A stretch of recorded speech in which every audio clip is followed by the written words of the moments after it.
एक शेर हिरनी का शिकार करने के लिए उसका पीछा कर रहा था।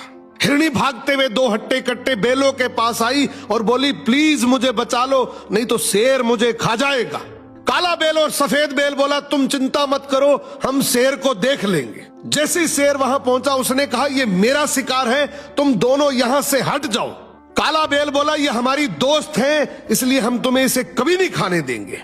शेर बोला, तुम गलत कर रहे हो। सफेद बेल बोला, तुम जो करना चाहते हो करो, लेकिन ये हिरनी अब हमारी सुरक्षा में है। शेर बेबस होकर वहां से चला गया और सोचने लगा, इन बेलों को अलग कैसे किया जाए। तभी शेर ने लोमड़ी को बुलाया और कहा, कैसे भी करके इन दोनों बेलों को आपस में लड़वा दो।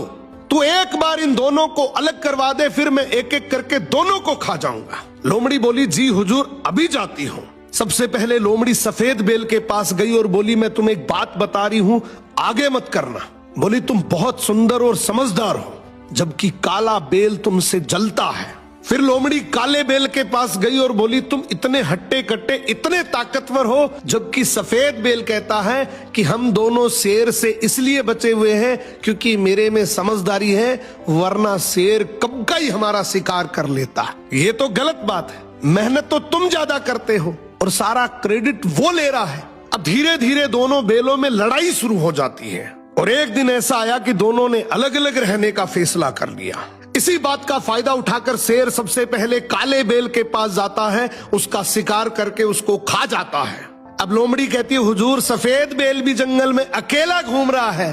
शेर तुरंत उसकी तरफ दौड़ता है और उसे भी अपना शिकार बना लेता है। इसीलिए कहते हैं, भाई भाई जब तक साथ हैं, कोई कुछ नहीं बिगाड़ सकता।